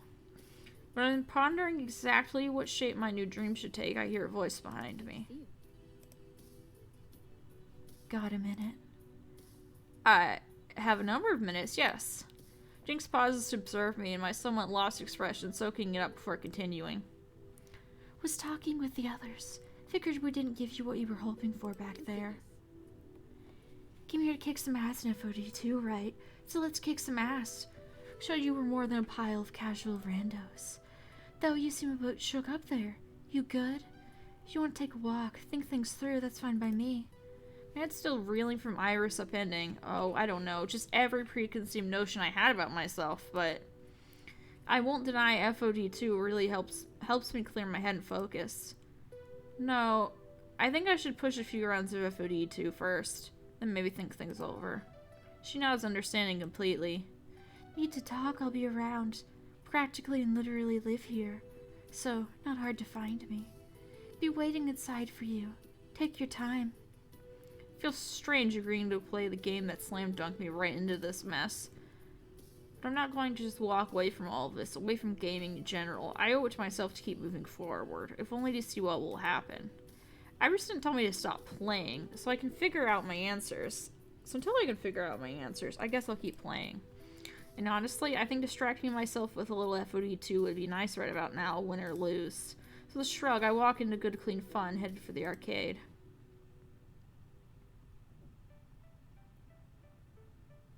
By the time I arrive in the arcade, the rest of the crew is already gathered, talking amongst themselves.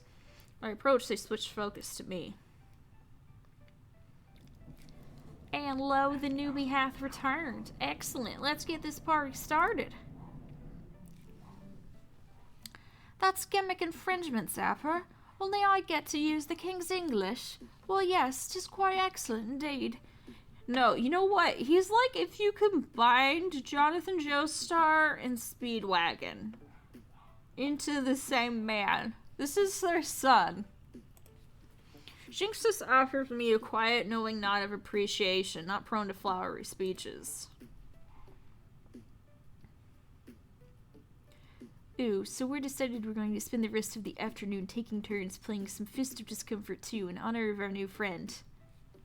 We'll take turns beating up randos online, and those not playing can cheer the others on. It'll be educational and fun. And you get first crack at it, of course. So, who's your lucky partner for the inaugural match of this afternoon's festivities? For a moment, I'm speechless. I figured it'd be like pulling teeth getting them to play my game, but here they are, ready to welcome me into the fold with some hot ninja-fighting action. Thanks, everyone. It'll be nice to show off a little, too. I could use the ego boost. Thankfully, I brought my keyboard from home to play with. I'm not used to arcade joysticks yet. I may not know much about arcades, but I do know FOD2 has a built-in slide-out tray and USB port, so you can bring a joystick from home. I took my keyboard out from my backpack, slotted it into place, and fortunately the numlock light turns green when I plug it in. It's good to go. Aside from the weird looks I'm getting from everyone, as probably the only person on planet Earth who prefers to play this game with WASD keys. Now then, whom to play with? I want to play with Rhapsody. I want to encourage them to get back to their dream of playing FOD2, because I know so much about it.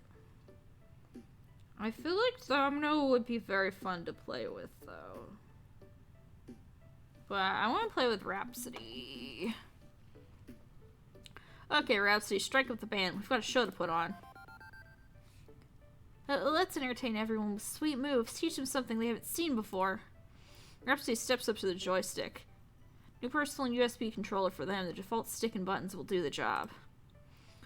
But before we can begin, my phone chimes in from the depths of my pocket with a question. Hey, can I ask a favor? I'm starting as a blank slate here, a default iris. I don't have any real knowledge of how this game you're all obsessed with actually works. Wait, she calculated out what team I should join without actually knowing how FOD2 works in the first place? Weird. I think it'd help if you two played through a match while explaining the basics to me. Your computer, can you just, like, jack into the Matrix and instantly know FOD2 Kung Fu or something? Oh, I could go download the data. I'd need to really be great at this game. I mean, computers have been beating humans at games for decades, she said with a tiny puff of pride in her voice. But I'm an emotional language interpreter. Hearing things in your own words helps me learn. So if you don't mind, could you give me a quick tutorial? We should learn how it works. I feel like I've been playing this actual chapter for so very long. Which is fun, it is fine, and if I were playing this on my own time, it would be so great. I'm just, like, hoping for a good spot to stop, but I keep going. I am enjoying the game, it's just my voice is getting tired, or I wouldn't care. Sure thing, we'll explain how it all works. Literally, if my voice was not getting tired, I would not care. Right, so do you know anything about the original Fist of Discomfort before it went to a 2-on-2 battle format? Sort of. It's a MOBA, right?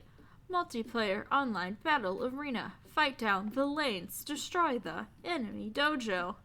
Okay, so you've got some data. Good. The game's changed considerably with the sequel. Now it's less about zone control and more of a score attack game.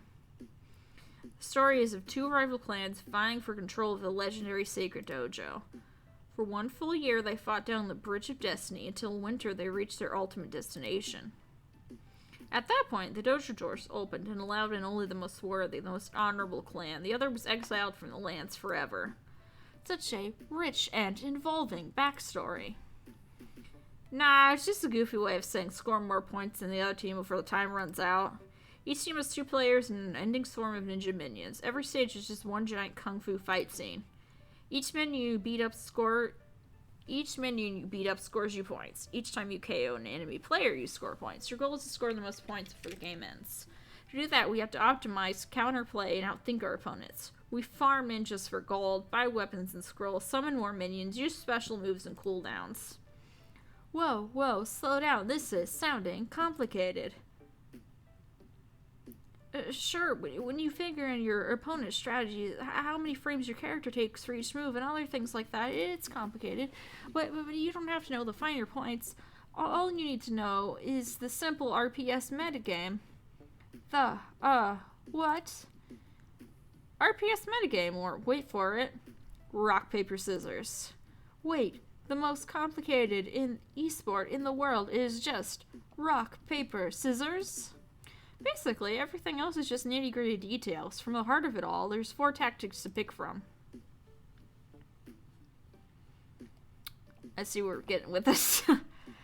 Defending against an aggressor using powerful special abilities, or just directly attacking the enemy and the ninjas. Rock, paper, scissors. I mean, if you look at it closely, the icons are literally a rock, a paper scroll, and 2 swords crossed like scissors. The obvious one is to attack, diving and fighting with your fists and blades, interrupting when using a special ability, but if they're defending, it won't work. Scissors beats paper, but is beaten by rock. You're getting it, yeah. Defending holds the line against incoming attacks, but gets blown away by slower activating stronger special abilities. You can't react quickly enough. Specials are big and flashy and awesome and can blow away defenders, but a quick aggro attacker can interrupt you. I'm guessing those identity traits you've been analyzing would be a good indicator of how strong you are with each ability, too.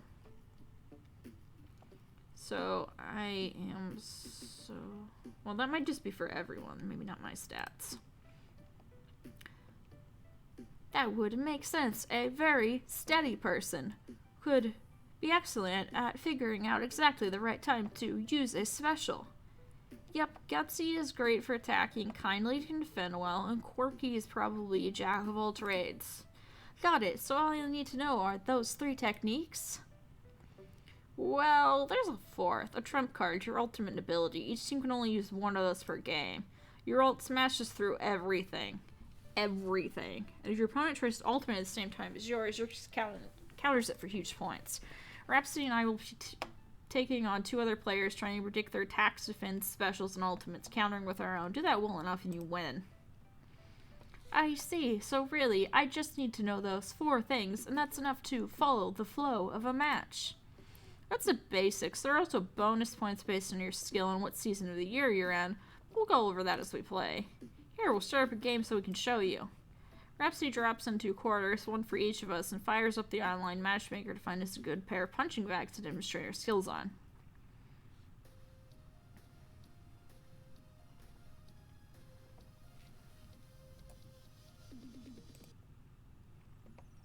Okay, I've played against these particular randos before. Should be a good warm-up for us. Mr. Come At Me Bro loves to attack. He's not dense enough to do it at all times, but more often than not, he'll be in your face. He's also bad at predicting our moves.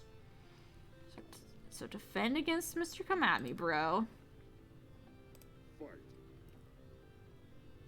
Fight.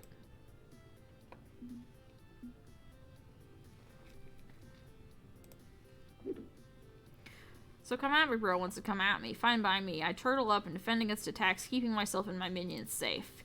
Your defend beats their attack. You earn 140 points. Score now 140 to 0. Okay, does my opponent go for the season bonus? Wait, seasons! As the game progresses, we move through spring, summer, winter, and fall. There are point bonuses for different actions in different seasons. It's not much, but every point helps, and sometimes it makes opponents predictable if they crave those points. The enemy of Rhapsody's lane is very predictable. In spring, he likes to attack. In summer, he defends. Fall, he uses specials. And what season's good for your, what's that called, your ultimate? The ultimate different. Our team gets one ultimate per game. Rhapsody or I can use it, but once we use it, it's gone. But when we do use it, we win, period. It trumps whatever your opponent was trying, and if we counter the ultimate with our own, well, that's practically game over right there. Oh, so you have to choose when to use it. Right, and our opponent will likely be doing the same. I don't think they'll use their ultimate this early in the game, though. I'd say he's most likely to attack during this turn, so Rhapsody would be better off defending. That's Nope. what I'm talking about. Your defend beats their attack. You earn 150 points. Score now 280 to 0. You got the idea right. Iris. Back and forth, Rhapsody and I fight these two other players, deciding our overall strategy as the year progresses. I think I've got it. Wait, no, I don't got it. I mean, I got most of it, but how are the points determined? I noticed some actions score better than others. Well, there's the seasonal bonus, like a bonus to attacking in spring. But otherwise, your skill bonuses come into play. Skill bonuses depend on your personality. What strategy you excel at can change depending on who you are as a person. Shifts your focus, you know? I'm rather kindly. I'm great at defending to save myself and my friends. So you're a steady-handed specialer, an empathetic frontline tank, a bold and brash PvP master, or a goofy jack of all trades. All of which is kind of moot if you feel the rock, paper, scissors metagame. You don't score anything if you get counterplayed. Ah, true. Okay, I get it. Focus on your fight, and let's see you win. Even if winning isn't everything, even if I need to be okay with losing, that doesn't mean I should try to lose. I'll give it all I have.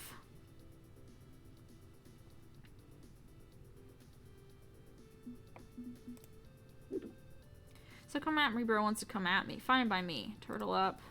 Defend.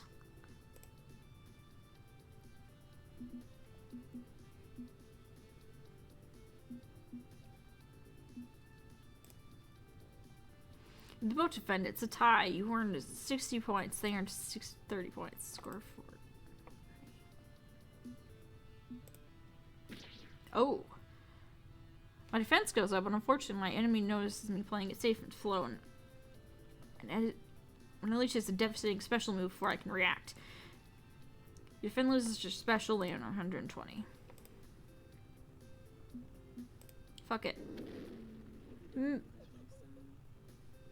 Maybe don't do that next time. Your opponent uses their ultimate, they earn 130 points. And now winter has come. Here's what we do. In winter, our best shot is to team up, combining our skill bonuses together. They're going to be doing the same as it may be harder to predict their moves. The endgame is critical. Okay, what do we do against these two players? Knowing these randos, first move, well, anything goes. But Mr. By the Book tries to force special moves out in the very last turn, and they got reckless. I was able to counterplay. Let's close this out.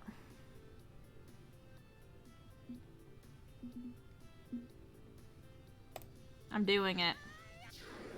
It's a risk using my once per game ultimate, but the time is right. I channel my energy and pour it into one huge splashy attack. Something come at me bro wasn't prepared for. Use your ultimate. You earn 130 points. Score was 630 to 280. You both special. It's a tie. You earn 60 points. They earn 10. Score 690 to 290. Booyah! I want more than just this win, but I'll take it for now. Psst. Do you want to skip all FOD2 minigames in the future? This lets you decide whether you win or lose instead of having to actually play FOD2. It's up to you.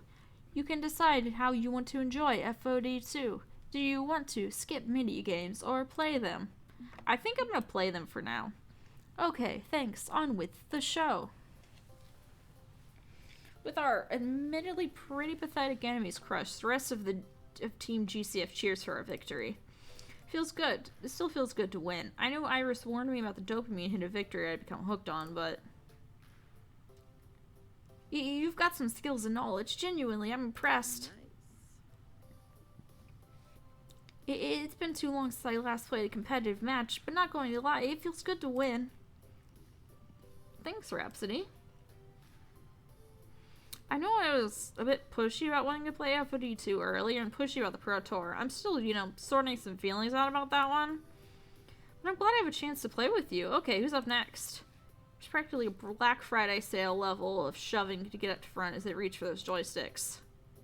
For another hour, we partner up in various combos, fighting against online players, swapping tips, having a laugh, getting salty, a little bit of everything.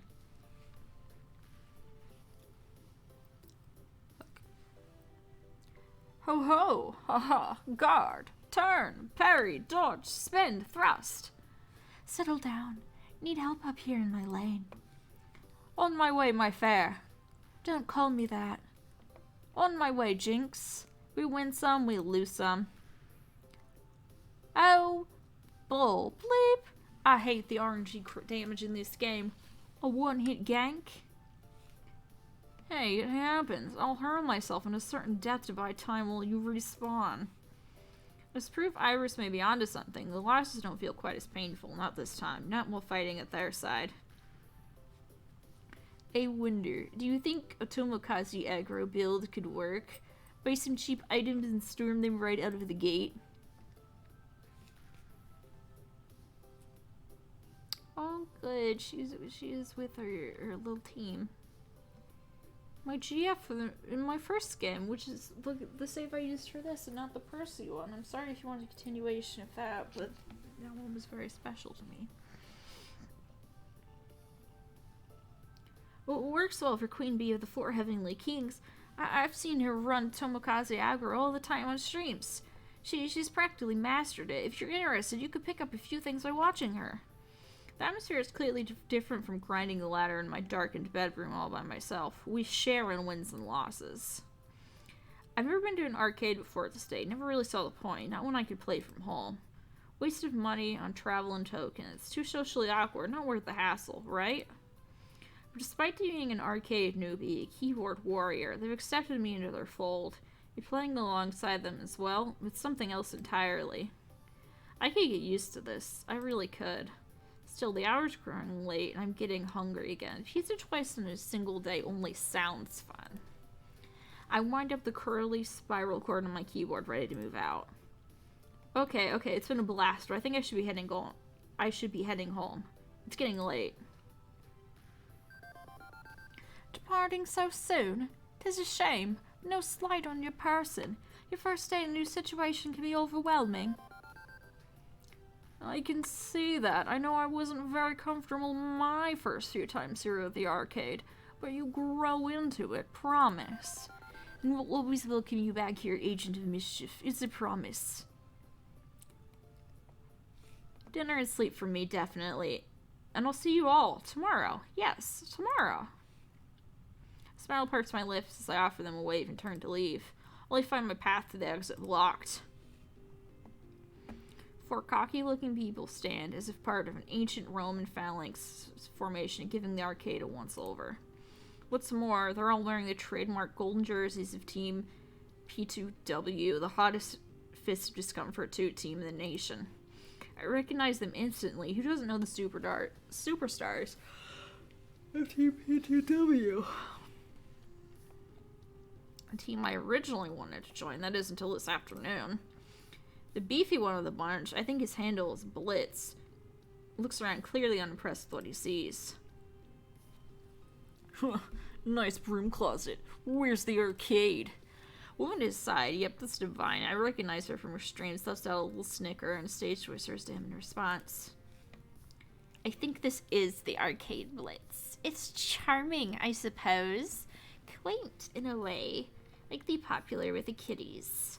A slightly unshaven team member smirks while rolling his eyes. That'd be Coda, supposedly the brains of the team. Not now, Divine. We're here to have fun and play nice. Let's not all be rude and stuff to the local yokels. But I ignore those three. Because there's one more who has my complete and undivided attention. Skywalker 69? Well, well, well. Looks like a little Agent of Mischief found themselves a little team after all. I was so worried about you, truly. I thought no team was going to accept you. Within a digital birdie divulged they were spending your time here, and I thought I'd come by to see it in person. It's really nice, really. With the pizza to heal your wounds and the soap suds will clean you after I utterly destroy you. Wahahaha. What the hell is Skywalker 69 doing here? Why are you here? How did you... Find you? Ha! It's as easy as finding a fish that's jumped out of its tank. I expected you to flop to the nearest, easiest solution possible. Did you even check the ranking of your team, Agent of Mischief? You're going to suffocate with them. This can't be. I tried so hard to keep Skywalker 69 at arm's length so I don't have to endure their bleep. How did they track me down? Plus, your team automatically checked you in at this location at Pengy Pals Go. Note to self, stop signing up to random websites without reading the TOS. Seriously though, I'm loving the vibe here, Agent of Mischief. My friends and I are going to stay a while and enjoy the atmosphere. Sure. P2W! Skywalker 69 snaps her fingers, their teammates snap to attention. Spread out. With a fancy wave of their hand, Team P2W disperses around the place. Immediately, it's clear they're keen to start some trouble. I feel like there is more here. More to happen. More to go on. But my throat is so very tired. I'm sorry. I need a break. I'm enjoying the game very much so far. And I am enjoying the new romanceable characters. Except obviously, I think I did see in the Chivos that you could romance your rival. I'm not romancing Anakin. It's not gonna happen.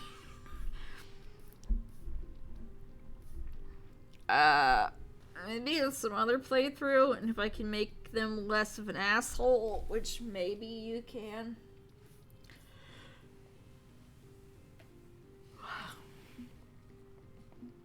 But, thanks for showing up. Thanks for watching.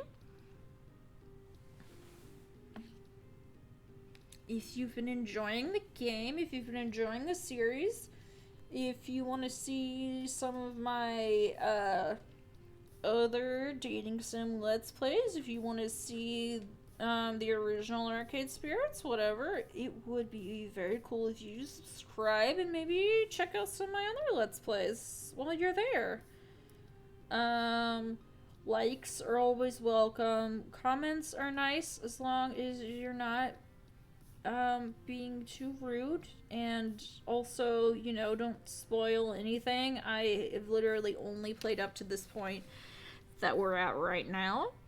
So, thank you all so much for checking this out again. I will see you in the next video. Goodbye.